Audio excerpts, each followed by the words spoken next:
विरुद्धार्थी शब्द. समाधान, असमाधान. दूर, जवळ. विजय, पराजय.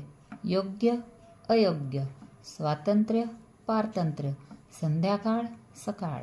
निर्मळ, अनिर्मळ. थंडी, गरमी. घट्ट, सैल. हलके, जड. ओले, सुके. शुद्ध, अशुद्ध. प्राचीन, आधुनिक. दुष्काळ, सकाळ. प्रशस्त, अप्रशस्त. बहुतांश, अल्पांश. प्रामाणिक, अप्रामाणिक. नवीन, जुने. इवले, मोठे. मऊ, कडक. जरी, तरी. मस्तीखोर, शांत. अनपेक्षित, अपेक्षित. आवडणे, नावडणे. गोड, तिखट. खराब, चांगले.